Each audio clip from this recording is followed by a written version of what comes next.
Lamar Live in Washington, D.C. Topic, Mr. Speaker, is cancel culture. I have some thoughts about that, but tonight I rise to discuss freedom and our constitutional duty to protect it.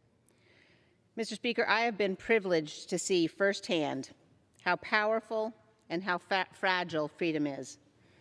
28 years ago, I stood outside a polling place, a schoolhouse in Western Kenya. Soldiers had chased away people who were lined up to vote.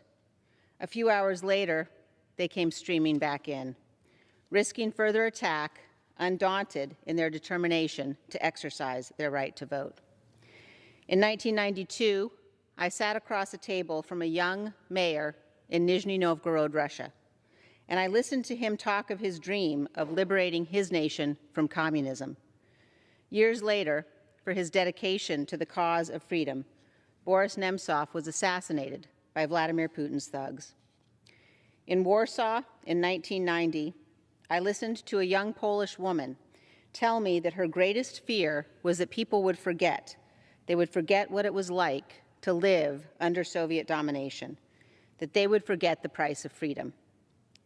3 men, an immigrant who escaped Castro's totalitarian regime, a young man who grew up behind the Iron Curtain and became his country's Minister of Defense, and a dissident who spent years in the Soviet Gulag, have all told me it was the miracle of America, captured in the words of President Ronald Reagan, that inspired them. And I have seen the power of faith and freedom. I listened to Pope John Paul II speak to thousands in Nairobi in 1985, and 19 years later, I watched that same Pope take my father's hands, look in his eyes, and say, "God bless America."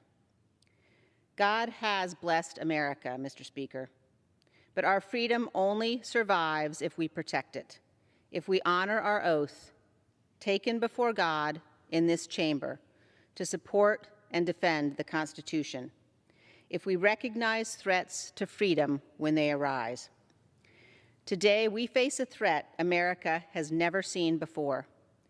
A former president who provoked a violent attack on this Capitol in an effort to steal the election has resumed his aggressive effort to convince Americans that the election was stolen from him. He risks inciting further violence. Millions of Americans have been misled by the former president. They have heard only his words, but not the truth, as he continues to undermine our democratic process, sowing seeds of doubt about whether democracy really works at all. I am a conservative Republican, and the most conservative of conservative principles is reverence for the rule of law. The Electoral College has voted. More than 60 state and federal courts, including multiple judges the former president appointed, have rejected his claims. The Trump Department of Justice investigated the former president's claims of widespread fraud and found no evidence to support them. The election is over. That is the rule of law. That is our constitutional process. Those who refuse to accept the rulings of our courts are at war with the Constitution. Our duty is clear. Every one of us who has sworn the oath must act to prevent the unraveling of our democracy. This is not about policy. This is not about partisanship. This is about our duty as Americans. Remaining silent and ignoring the lie emboldens the liar. I will not participate in that. I will not sit back and watch in silence while others lead our party down a path that abandons the rule of law and joins the former president's crusade to undermine our democracy. As the party of Reagan, Republicans have championed democracy, won the Cold War, and defeated the Soviet communists.